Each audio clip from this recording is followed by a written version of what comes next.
A ver, no olvidemos que Victoriano Huerta dio un golpe de estado al presidente Francisco I. Madero. Huerta era un militar que gozaba de toda la confianza del presidente Madero.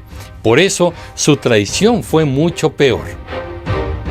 El golpe de estado se dio mediante un levantamiento armado que inició el 9 de febrero de 1913 y culminó el día 19 del mismo mes. Como fueron 10 días de batallas, a este suceso se le conoce como la Decena Trágica. En un principio, el levantamiento armado causó muchos conflictos en la capital del país. El presidente Madero ordenó a Victoriano Huerta que se encargara de controlar la sublevación, ya que, como les dije, Huerta era de todas sus confianzas. En realidad, Madero no tenía idea de que Huerta era parte de los traidores que habían iniciado el golpe de estado. En secreto, Huerta se reunía con Félix Díaz, sobrino del expulsado presidente Porfirio Díaz, ¿y con quién creen? Pues con el embajador estadounidense Henry Lane Wilson. La idea de esta confabulación era derrocar a Madero para que Huerta asumiera el poder temporalmente. Sí, cómo no, temporalmente. En medio del conflicto armado, Henry Lane Wilson realizó una serie de demandas para la protección de los ciudadanos estadounidenses residiendo en México, así como para los negocios de estos mismos ciudadanos estadounidenses.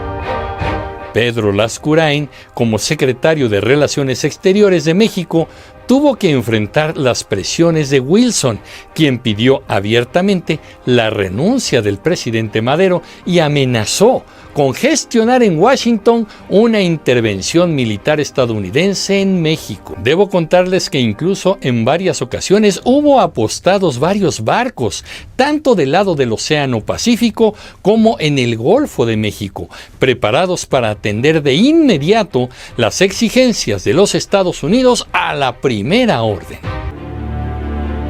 Así que cuando inicia la sublevación de febrero de 1913, inician también las amenazas del embajador Wilson, y este mismo se encarga de poner nerviosos a los demás embajadores de otros países, quienes también presionaron con fuerza al gobierno mexicano, todos exigiendo la renuncia del presidente Madero como la única forma de salvar la situación.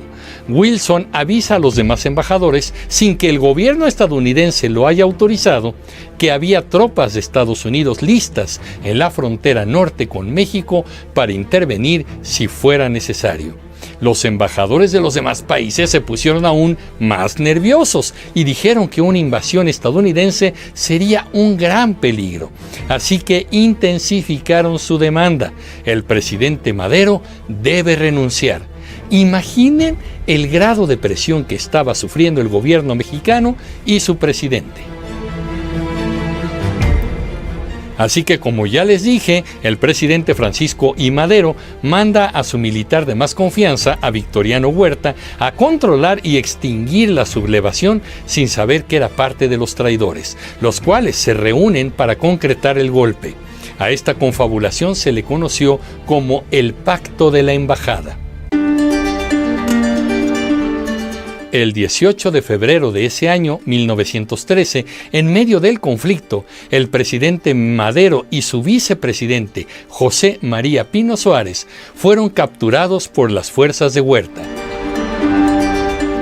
¿Se dan cuenta? Si quitas al presidente, de inmediato asumiría su cargo el vicepresidente. Por eso era importante para Huerta aniquilar a los dos. Madero, convencido de que lo tenía todo en su contra y de que su caída era inminente, redactó su carta de renuncia. A cambio de esta renuncia, Madero y Pino Suárez pidieron un salvoconducto para salir inmediatamente del país, así que se irían al exilio. Este momento es el que los historiadores Sandra Molina y Alejandro Rosas califican como el error fatal de Madero, ya que lo ideal era que primero se aseguraran de salir del país para estar a salvo y luego firmar su carta de renuncia. De este modo hubieran salvado sus vidas, pero lamentablemente no fue así. Al firmar su carta de renuncia, aún estando en una celda, hizo que sus vidas quedaran gravemente comprometidas. El encargado de llevar la carta de renuncia de Madero fue el secretario de Relaciones Exteriores, Pedro Lascurain, y así lo hizo, por supuesto manipulado por Victoriano Huerta. Se dirigió al Congreso de la Unión y entregó dicha carta, por lo que de inmediato tuvo que asumir la presidencia de México según el mandato de la Constitución. Lascurain se convirtió en presidente ese día, 19 de febrero de 1913. Victoriano Huerta llegó a un acuerdo con el ya presidente Pedro Lascurain para que fuera nombrado secretario de Gobernación, fíjate nomás. Así que el primer acto de gobierno de Lascurain fue nombrar a Huerta como secretario de Gobernación.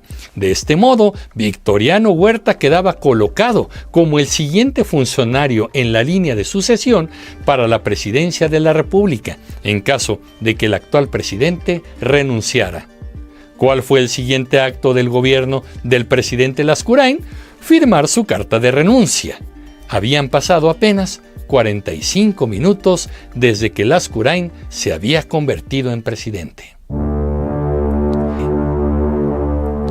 Con la renuncia de Lascurain, ahora Victoriano Huerta era el presidente de México y llevó su traición a un nivel más alto todavía. Nunca otorgó ningún salvoconducto para el exilio de Francisco I. Madero y José María Pino Suárez. Ambos fueron trasladados a la cárcel de Lecumberri y a las afueras de esta simularon un intento de fuga. Ambos fueron asesinados en ese lugar. Esto ocurrió el 22 de febrero de 1913.